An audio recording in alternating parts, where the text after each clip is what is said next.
আপনারা দেখছেন news Bangla. Messi 20 minute থেকে চলে যেতে বাধ্য হলেন অরূপ বিশ্বাস এবং মুখ্যমন্ত্রীর পরিবার, অরূপ বিশ্বাস এবং সুজিত বসুর পরিবারের অত্যাচারে। এবং সকল যারা নির্বাচনের সময় তৃণমূলের প্রচার করে সেই টলিউডের কিছু লোকজন তারা কুক্ষিগত করে রেখেছিলেন। তারে বিক্রি করেছিলেন কেন টিকিট? 5,000 থেকে 14,900 পর্যন্ত। এই যে বলছে আমি জোগড়ে কাজ করি, মানে মিস্ত্রিও নয়, লেবার, তাকে ধুলাবালি ঘাঁটতে হয় মাথায় প্রত্যেক দিন। এই ছেলেটা 5,000 টাকা এর কাছে অনেক। এর তো মাসে 10-12,000 টাকা রোজগার। অর্থাৎ এই মাসে তাকে খুব হিসাব করে চলতে হবে। তার বাচ্চা থাকলে বাচ্চার বেতন স্কুলে দিতে পারবে না কিনা সেটাও সন্দেহ আছে। একটা লোক 12-14,000 টাকা রোজগারের যদি 5,000 টাকা মাঠে দিয়ে আসে, কেন এদেরকে টিকিট বিক্রি করেছিলেন? আপনারা তো কোনো 5 স্টার হোটেলে আপনাদের এই বড় লোকদের এবং মুখ্যমন্ত্রীর ঘনিষ্ঠ লোকেদের ডেকে নিয়ে গিয়ে একটা টি পার্টি করে ছবি সেশন, ফটো সেশন করে দিতে পারতেন। আপনি কেন পশ্চিমবাংলার এত যুবকের ইমোশন নিয়ে খেলবেন? এই লোক ইনকাম গ্রুপের লোকের কাছ থেকে স্ন্যাচ করলেন, চিট করলেন। মমতা চিটার, অরূপ বিশ্বাস কালেক্টর, সুজিত বোস ডাকাত, শতদ্রু ব্রোকার। আরেকটা ঘটনা হচ্ছে যে আজকে তদন্ত কমিটি কাজ শুরু করে দিল। মমতা ঘোষিত তদন্ত কমিটি। সে কে? তদন্ত কমিটিতে কে আছে? পাড়ার কমিটি, ওর পাড়ার লোকদের দিয়ে কমিটি করেছে। কমিটি কে মানবে? আপনি অপেক্ষা করুন, কোন জিনিস এখানে ইতি হবে না। যা করার করবো আমরা। তার কাগজ তৈরি হচ্ছে। রাজ্যপাল বলেছেন যে এটা একটা সিস্টেমেটিক ফেলিওর এবং কি ঘটনা ঘটেছে আমি যথাযোগ্য জায়গায় রিপোর্ট পাঠাবো। তিনি প্রোটোকল মেনেই বলেছেন। তিনি তো রিপোর্ট করবেন দিল্লিতে, তার তো এখানে ডাইরেক্ট কিছু করার নেই।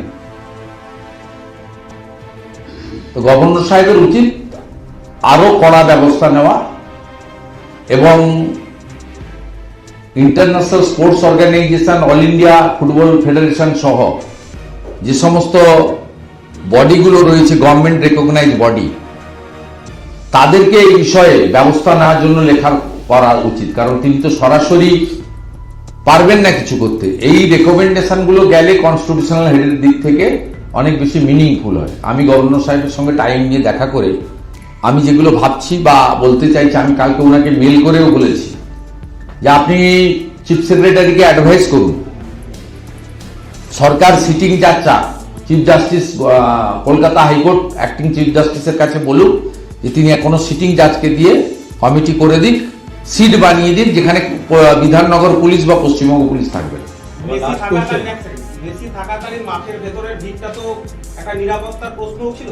আজকে যে চাঞ্চল্যকর তথ্য তাদের সামনে আসছে, সেখানে বলা হচ্ছে যে 6,000 পাস বিলি হয়েছিল। ক্লোজ প্রক্সিমিটি পাসে লেখা ছিল সোশ্যাল মিডিয়া সেল, বিধাননগরের ডিসির সই, অথচ যিনি কার্ডধারী তার কোনো নাম নেই। সুতরাং এত মানুষ ঢুকলে মেসি এবং আরো দুজন ভিআইপি সেলিব্রিটি ছিল, তাদের নিরাপত্তার প্রশ্ন এবং কার্ডধারী তাদের কোনো নাম নেই। 6,000 একদম পাস বিলি হয়েছে। তৃণমূল বা আইপ্যাক বলে দিয়েছে, তাই করতে। মুখ্যমন্ত্রী তো আইপিএস দের তুই তাকারি করে বলে দিয়েছে, রাজীব তুমি একটু বলে দাও মুকেশকে দিয়ে দিচ্ছি। মুকেশ দিয়ে দিচ্ছে। কিন্তু লেখা টাকা লাগে না, সই লেখা কিচ্ছু লাগে না। দশকর্মা ভান্ডার। পুলিশ আজকে যে অজ্ঞাত পরিচয়দের বিরুদ্ধে পুলিশ যে আজকে অজ্ঞাত পরিচয়দের বিরুদ্ধে এফআইআর করলো, তার মানে কি এখন দর্শকদের বিরুদ্ধে ব্যবস্থা নিবে? আমরা পাশে দাঁড়াবো। বলো কি বলছো? আমরা পাশে দাঁড়াবো। এখানে তো আন্দোলনকারীদের বিরুদ্ধেই ব্যবস্থা হয়, প্রতিবাদকারীদের বিরুদ্ধেই ব্যবস্থা। এটা নতুন কিছু নয়। রামনবমীতে ঢিল মারে, যারা ঢিল মারে তাদেরকে ধরা হয় না, যারা ঢিল খায় তাদের ধরা হয়। প্র্যাকটিস আমরা জানি এবং এদেরকে কি করে করতে হয় সেটাও আমরা জানি। আপনারা যা মিডিয়া যারা আছেন তারা ক্ষত বিক্ষত হননি। সন্দেশখালী দেখাতে গিয়ে আপনার এবিপি আনন্দের এডিটার তাকে সন্ধ্যা 7টায় চিঠি দিয়ে সকাল 10টায় সন্দেশখালী পিএসে হাজির হতে বলেনি? রিপাবলিকের ক্যামেরাম্যানকে সন্ধ্যের সময় বাড়ি আসার সময় চ্যাংদোলা করে তুলে নিয়ে আসেনি? এতে অসংখ্য উদাহরণ রয়েছে, বলতে থাকলে এখন অনেকক্ষণ লাগবে। এমন কোন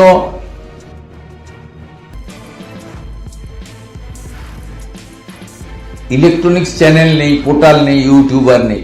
সন্দেশখালীর মা বোনেদের কথা বলতে গিয়ে আপনারা দেখিয়েছেন, সেদিন বলা হয়েছিল সাজানো ঘটনা শুভেন্দু অধিকারী করিয়েছে, তারপরে স্টিং অপারেশন করা হয়েছে, লোকসভা ভোটের সময় ফোনের কল রেকর্ড সামনে আনা হয়েছে, এবং আপনাদেরই একজন প্রাক্তন জার্নালিস্ট এখন পোর্টাল চালান, ভাইপোর পেয়ে অফিসের এতে ওদের ট্যামাক স্ট্রিটের অফিসের থেকে টাকা পান, তারা গিয়ে সেখানে স্টিং অপারেশন করেছেন। তারপরে কি কি ঘটনা ঘটেছে, দেবদাস মন্ডলের কেসের ঘটনা,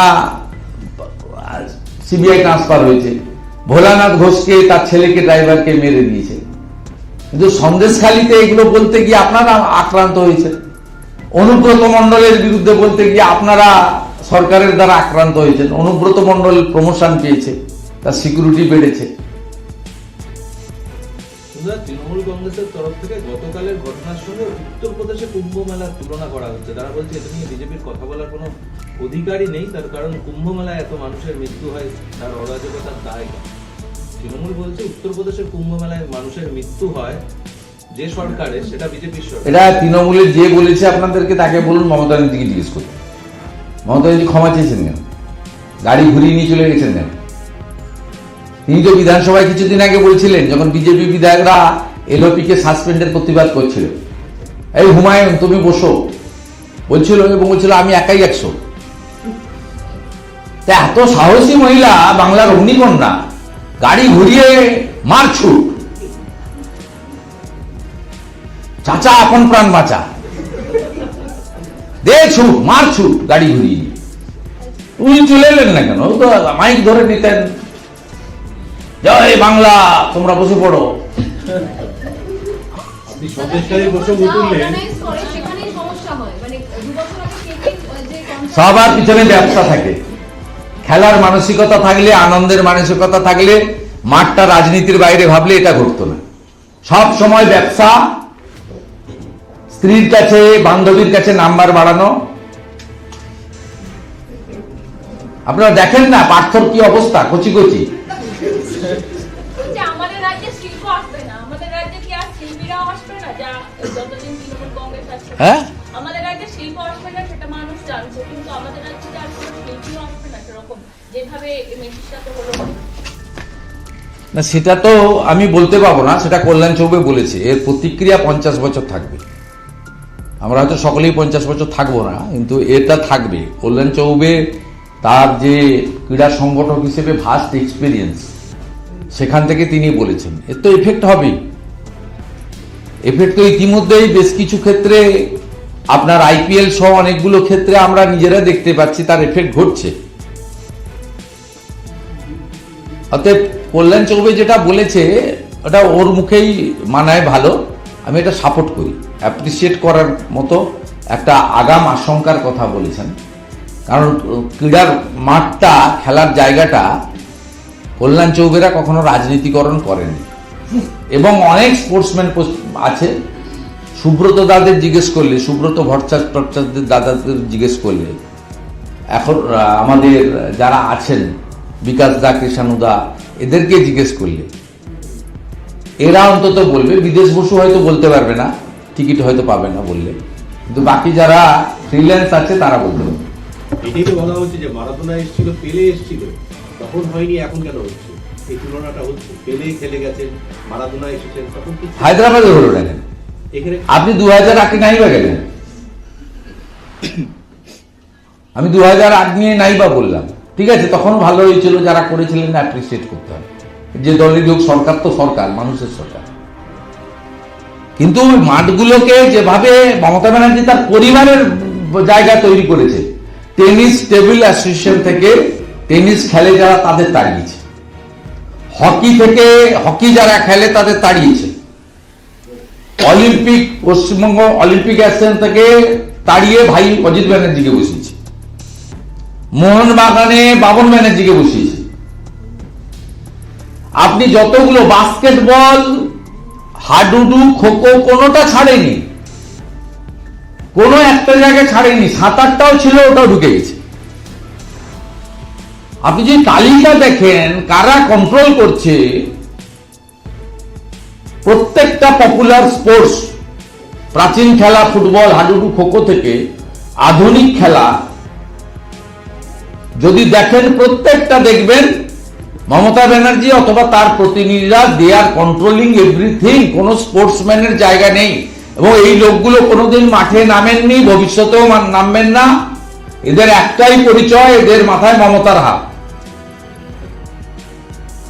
দুঃখ করে স্পোর্টসম্যানরা সঙ্গে আমারও যোগাযোগ আছে, আমি দীর্ঘদিন এমপি এমএলএ রাজনীতির সঙ্গে আছি, অনেক অনুষ্ঠানে দেখা হয়ে যায়, প্রকাশ্যে বলতে পারেন না কে এই বয়সে ঝামেলায় যেতে চায়, কর্পোরেশনকে লাগিয়ে দেবে, জলের লাইন কেটে দেবে, মিথ্যা মামলা করবে, ওই বক্তব্য নিয়ে সাইবার ক্রাইমে কমপ্লেন করবে, তারপরে কিছু পোর্টাল আর কিছু লোকজনকে নিয়ে এমন সোশ্যাল মিডিয়া ট্রোল করে। এখন তো এআই মিম বানাবে, আমরা এগুলো সহ্য করে নি, আমরা জানি স্পোর্টিংলি নি। যারা অ্যাপলিটিক্যাল লোক, সত্যিকারের মাঠের লোক, সুব্রত ভট্টাচার্য কেন এই ধরনের সমালোচনা তারা নেবে?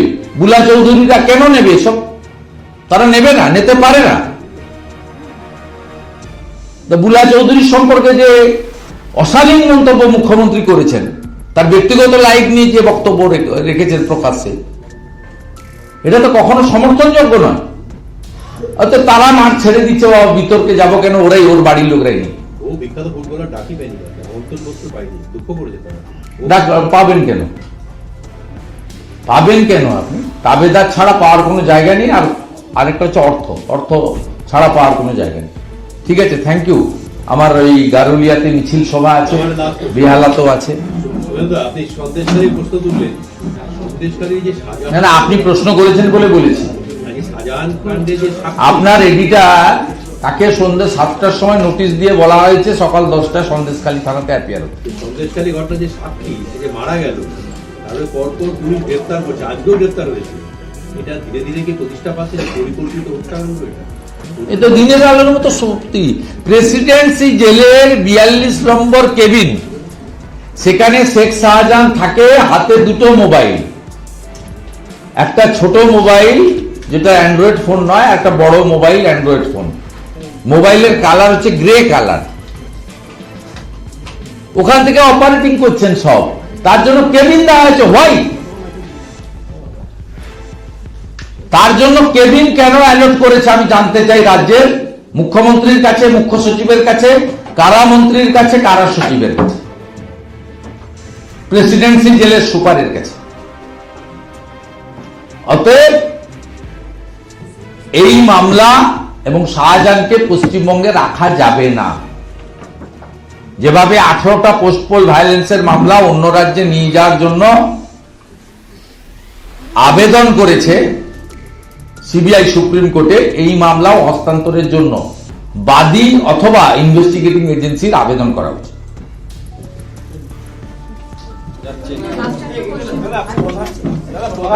ले लीजिए, जल्दी लीजिए भाई, काम है ना। हाँ?